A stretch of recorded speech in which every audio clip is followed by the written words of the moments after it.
Good morning, guys! Day 2 na tayo dito sa El Nido and we're gonna check out the beach dito sa El Nido town. Ito yung view natin. Look at this view, guys.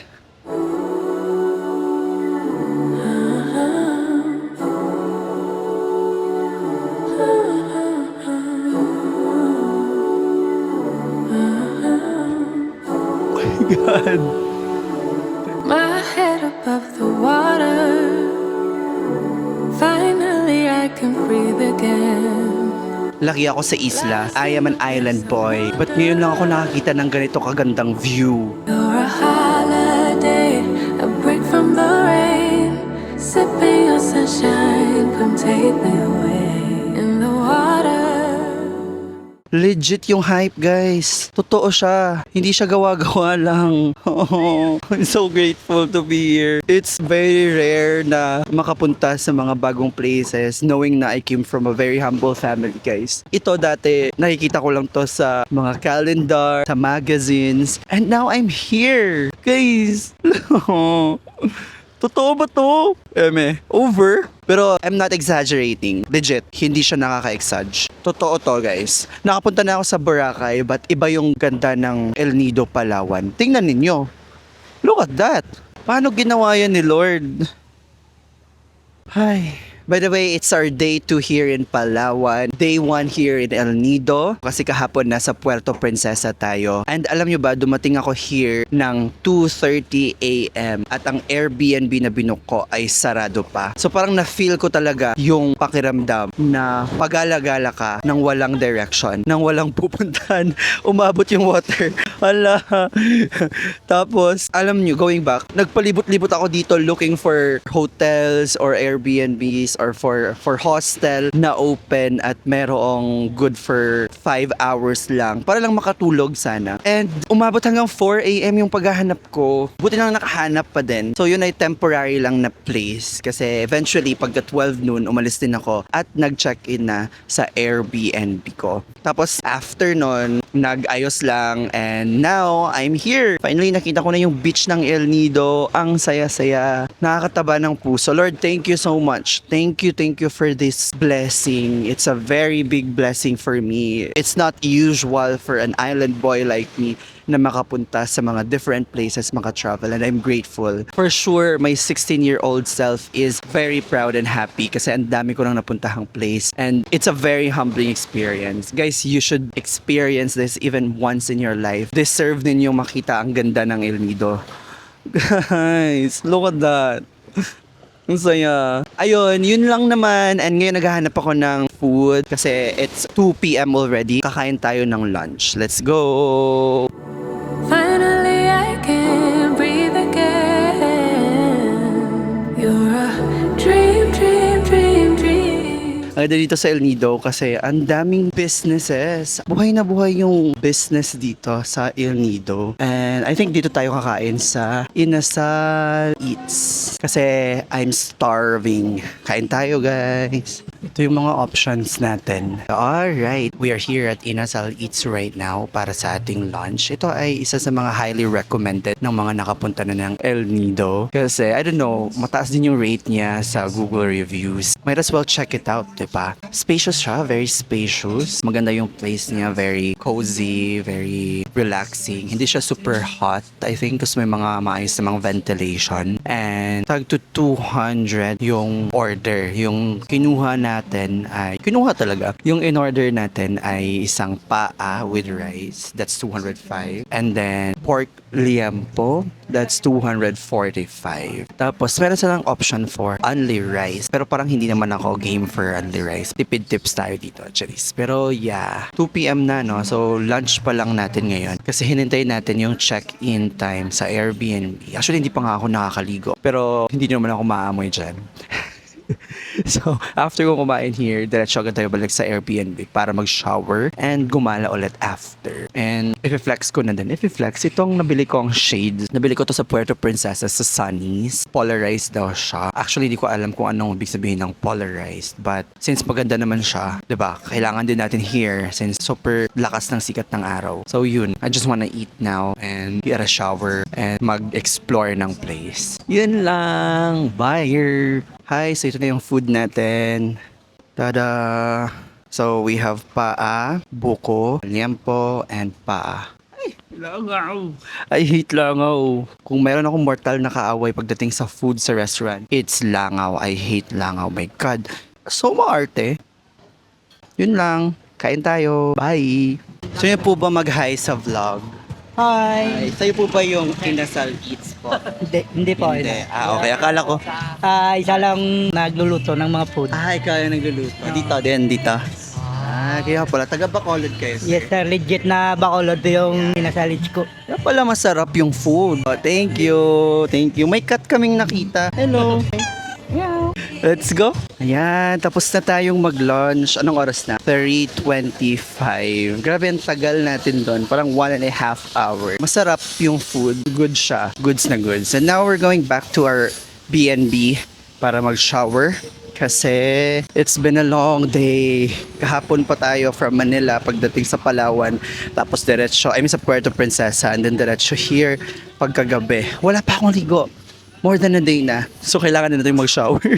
Nakakahiya. Yun lang. Bye. Hi, guys. So, nandito tayo ngayon sa 10 Knots Development Corporation kasi nag-offer sila here ng free shuttle service to Leo Beach. If kayo ay nagbabalak pumunta here sa El Nido at gusto ninyo makalibre, makatipid sa pamasahe kasi minsan may kamahalan nga naman talaga. So ito guys, nag-o-offer sila here ng free shuttle service. Every hour, meron silang available.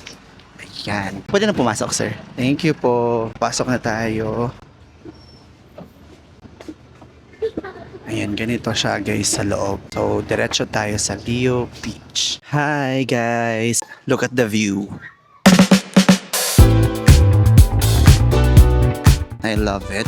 Wow! Ganda. Di pa ako nakakalabas exactly. Hindi ko pa nakikita yung buong view ha. Pero ang ganda. Look. Wow! I'm just so grateful. I think traveling talaga ay parang temporary pause sa lahat ng pinagdadaanan mo. And it's okay to take a pause from everything na nagkakos sa'yo ng trouble, anxiety, and all. Pero yeah, ito yon guys. Tingnan ninyo. Wow! Sunset. Sana magpakita yung sunset. I-walk around ko kayo here. Ayun, so going back, hindi ko pala nasabi that I resigned recently. Actually, 3 months ago, nag-resign na ako as a review advisor. Technically, ako ay review lecturer na lang. The reason ba't ako nag-resign is I wanna pursue content creation. I wanna be a full-time content creator. Kasi I feel like my passion, bukod sa syempre pag-teach, is nandito sa content creation. I hope na mag-pay off lahat ng to. Well, hindi ko naman minamadali lahat. Tinitake ko naman siya slowly at ginagawa ko yung best ko throughout the process. Actually, dati, hindi ako nagva-vlog outside or in public. Nahihiya ako. But it's a process talaga. It's a step-by-step process. Yung mga small wins ko, sineselebrate ko at tina-appreciate ko talaga siya. Because right now, guys, nandito ako sa public, nagsasalita. Ang daming tao, but parang nagdi-disappear na lang sila. And I can't believe that I'm doing it. Diba? So, you know, it's technically something to be proud of. And no regrets kasi I need to take risk talaga. If I want to pursue something, I have to take bold steps para mag-focus dito. And I'm just grateful. Pero yeah, gusto ko umakyat doon. Diyan. And let's go there. Guys, I'm just really grateful. Thank you for watching this video kasi every time nanonood kayo, it pushes me to continue my passion sa content creation. Wala lang. Basta masaya tayo sa ginagawa natin. That's something to be proud of already. Sa amin, in Waray-Waray, this is called parang pantalan. I'm not sure in Tagalog. What do you call it? A port or what? No, it's not a port because wala namang dumadaong ng mga bangka. Meron ba dun? I think, yeah, there, mayroon doon. Guys, pa-comment. Hindi ko alam anong tawag here. I'm not very knowledgeable. Mas bago lang ako dito. Pero, wow. Look at that. The view. I don't know if it's against the light or not, but ganda. Tingnan ninyo. Ay, excuse. Ciao, ciao from Italy. Oh, you're from Italy. Ciao, Ah, dalla ciao. Sicilia. Ciao. Ciao Sicilia. is hello. Sicilia. All right. I'm from the Philippines. Ciao is hello. Ciao is hello. Hello. All right. Hi, welcome. Welcome here in El Nido. Hello. Okay, I'm vlogging actually. How long have you been here? 2 weeks. 2 weeks already. Wow, that's so long. Enjoy, enjoy. 16 weeks in Boracay. Boracay, I've been there last Yeah. month. It's so nice there. 2 weeks in Nido. 2 weeks in Boracay. 1 week. 1 week in Boracay. Wow, you should enjoy there, guys. Enjoy. Have a good day.